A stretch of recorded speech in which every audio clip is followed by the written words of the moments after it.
Hello students, आपका welcome है मेरी क्लास में। और आज हम स्टार्ट करने जा रहे हैं चैप्टर नंबर 3.2। ठीक है, तो 3.2 जो चैप्टर होगा इसको हम स्टार्ट करेंगे।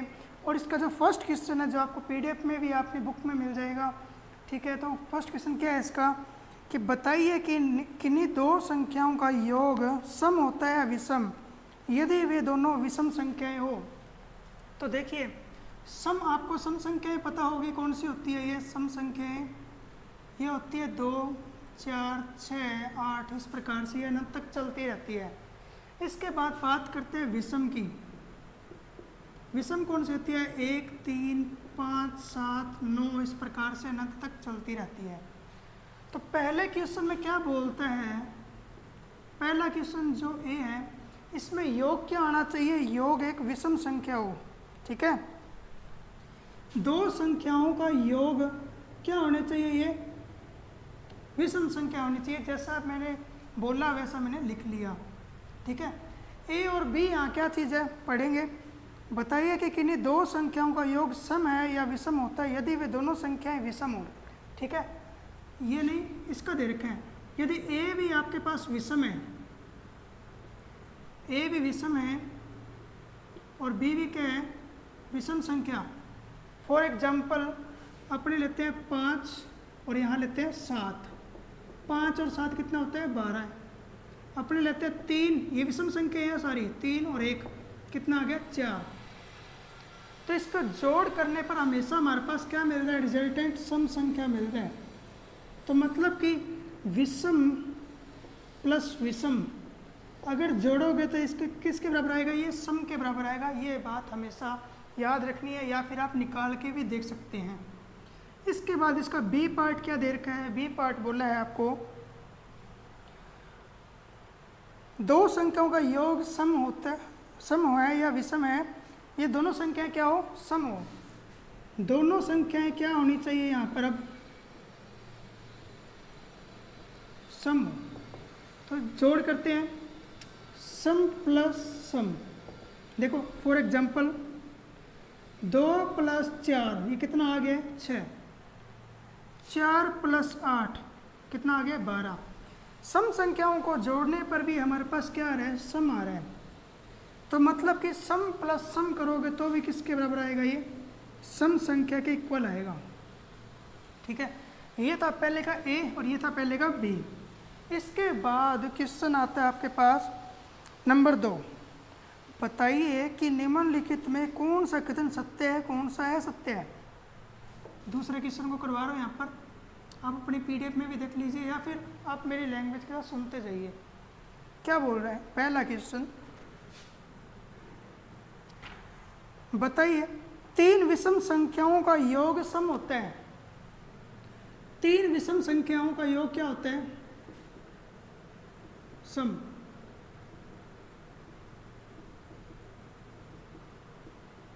कितना आना चाहिए? सम आना चाहिए। फॉर एग्जाम्पल आपके सामने ही हम करते हैं 3 + 5 + 7, ये तीनों क्या है? विषम संख्याएं हैं। और इनको जब जोड़ेंगे तो देखो क्या आ रहा है? 5, 3, 8 और 7 15। 15 तो एक विषम संख्या है ना। तो अर्थात ये क्या हो जाएगा अपने पास? असत्य हो जाएगा। वो कह रहा है कि सम संख्या आनी चाहिए, अपने पास आ रही है विषम संख्या आ रही है। ठीक है, इसके बाद आप देखिए बी पार्ट। इसका बी पार्ट देखिए, बी में क्या बोलता है? 2 विषम संख्याओं और एक सम संख्याओं का योग सम होता है। 2 विषम प्लस एक सम किसके बराबर आना चाहिए? क्या कहते हैं? सम होना चाहिए। क्या ऐसा पॉसिबल है? देखते हैं। 2 विषम संख्या ले लो कोई भी, मान लो 3 और 5 ले ली, और एक सम ले ली मान लो 8। तो देख लीजिए 5, 3, 8, 8 और 8 16। अब आप देखिए 2 विषम संख्याओं को जोड़ने पर हमारे पास सम संख्या मिल रहा था। तो ये दोनों तो सम बना गई। सम प्लस सम ये सम के इक्वल ही आएगा। ठीक है, तो ये क्या हो जाएगा? सत्य हो जाएगा। इसी प्रकार से जो क्वेश्चन आप कर सकते हैं उनको मैं टिक करवा रहा हूँ, इसको आप अपने खुद करना। सी खुद कर सकते हो, डी, ई देख लीजिए आप, सी व डी आपको खुद को करना है। ई देख लीजिए क्या बोला है इसके अंदर, सभी अभाज्य संख्याएं विषम है, सभी अभाज्य संख्या क्या है, विषम है। देखिए अभाज्य संख्या कौन कौन सी होती है, 2, 3, 5, 7, 11 इस प्रकार से चलती रहती है। तो इसमें जो 2 है ये तो क्या हो गया हमारे पास सम संख्या हो गई है, मतलब ये क्या बोल रहे हैं, असत्य। ठीक है, तो ये क्या हो जाएगा, असत्य हो जाएगा ये। इस प्रकार से मैं कुछ क्वेश्चन स्क्रीन पर अब लिख रहा हूँ। ठीक है, इसको आप खुद करने की कोशिश करना। कौन कौन सा मैं ऊपर लिख रहा हूँ, दूसरे का सी डी, इसके बाद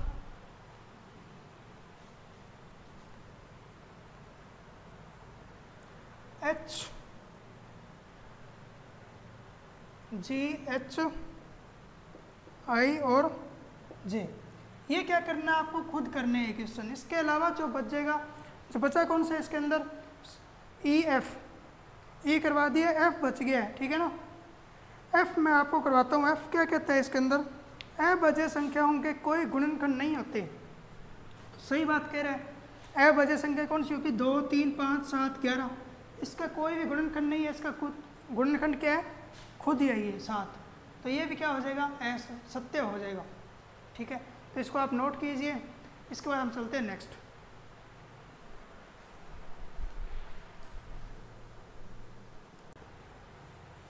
अब आपके सामने क्वेश्चन नंबर है 13। क्या कहते हैं इसके अंदर, संख्या 13 और 31 अभाज्य संख्याएं हैं। ठीक है, इन दोनों संख्याओं में 2 अंक 1 और 3 है। ठीक है, तो 100 तक की संख्याओं में ऐसे अन्य युग्म भी ज्ञात कीजिए। तो देखिए ये क्या कहते हैं, जैसे तीसरा क्वेश्चन है 13 और क्या है 31 है, इसके अंदर 2 अंक 1 और 3, इसको पलट देने पर क्या बन गया, 3 1 31। ऐसी और कौन सी संख्याएं हो सकती है 100 तक, लिख लेते हैं अपनी, 2, 3, 5, 7, 11, 13, 17, 19। ठीक है ना, इस प्रकार से आप चलते जाएंगे लगातार, और जो संख्याओं को पलटने पर वो सेम ही संख्या बन रही है ना, तो वो इसका आंसर हो जाएगा। जैसे कि 19 के बाद चलिए 23, 29, 31, 37, 41, 43, 47, इसके बाद 53। ठीक है ना, इसके अंदर देखिए कोई संख्या बन रही है क्या, ऐसी नहीं बन रही। इसके आगे और चलते जाइए, आपको जरूर 100 तक कोई संख्या ऐसी मिल जाएगी जिसको पलटने पर वही संख्या बन रही होगी। ठीक है, तो इसके अंदर देखिए यहाँ तक चल गए अपने। इसके अंदर देखिए 1 1 और कौन सी हो सकती है, एक तो 1 1 हो सकती है, और देखिए 1 3 या 3 1, और चेक कीजिए 1 7 7 1, 1 9 9 1, 13 7 91, ये नहीं होगी। 23 32 92 31 13 हो गया है। 37 और 73, 41 और 14, 43 और 34, 47 और 74, 53 और 35। ठीक है ना, ये इतने ही युग्म बनेंगे। इसके अलावा भी कोई और होगा तो आप स्वयं देख सकते हैं। इसके बाद ये क्या कहता है, 4th नंबर क्वेश्चन, 20 से छोटी सभी अभाज्य और भाज्य संख्याएं अलग अलग लिखिए। 20 से छोटी भाज्य और अभाज्य, पहले अभाज्यों को लिख लेते हैं। कौन सी, 2 3 5 7 11 13 17 19, बच गई कौन सी हो जाएगी, भाज्य। जैसे कि एक भाज्य नहीं होता, आपको बता दूं, एक भाज्य और अभाज्य दोनों ही नहीं होता। कौन सी होगी, सीधा 3 3 नहीं 4 6, 8, 9, 10, 12, 14, 15, 16, 18 और 20। 20 से छोटी में 20 नहीं आएगा, तो ये संख्या इसमें डिवाइडेशन हो गया। ठीक है, तो इसको आप नोट कीजिए, मैं इसको रफ कर रहा हूँ।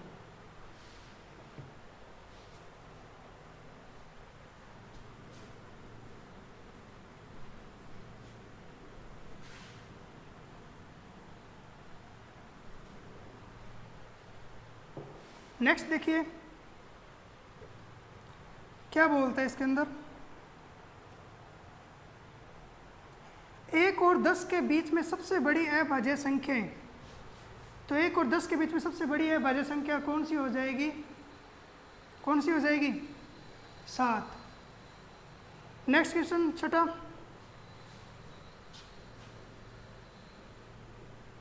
निम्नलिखित को 2 विषम अभाज्य संख्याओं के रूप में व्यक्त कीजिए।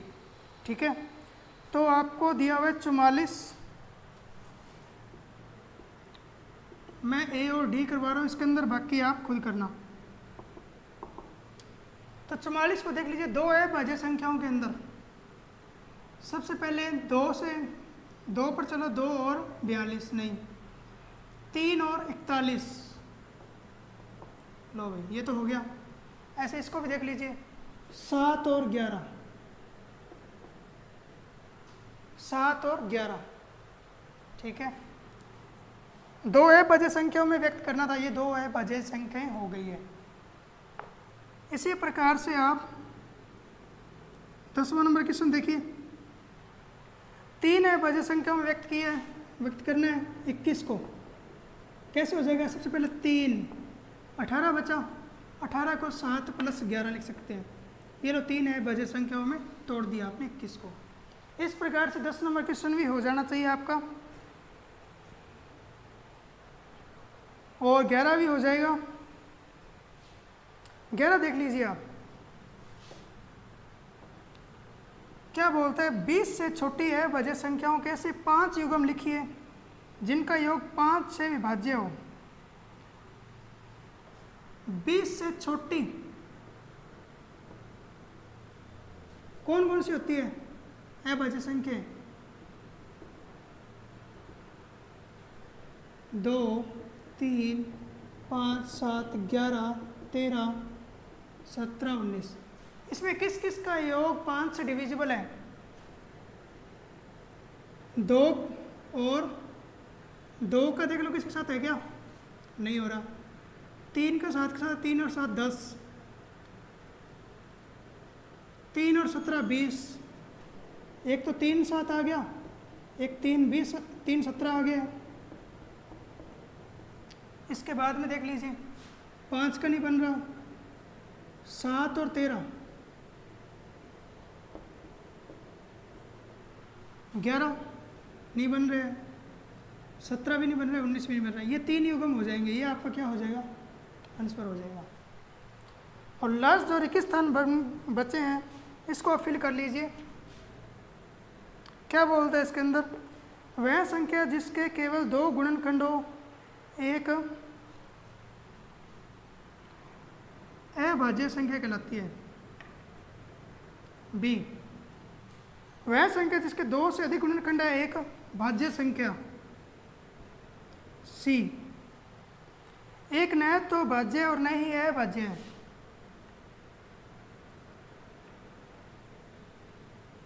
डी क्वेश्चन क्या हो जाएगा? सबसे छोटी अभाज्य संख्या 2 है। ई, सबसे छोटी भाज्य संख्या 4, सबसे छोटी सम संख्या 2 होगी। ठीक है, तो ये आपकी कंप्लीट हो गई 3.2। और जो क्वेश्चन शेष रह गए आपके करने वाले वो आप खुद कर सकते हैं। ठीक है, आपने अगर ये अच्छे तरीके से समझा होगा तो। ठीक है, आई होप कि आप मेहनत कर रहे होंगे, आप क्वेश्चन को समझ रहे होंगे। ठीक है, मेहनत कीजिए और आगे बढ़िए। Thank you.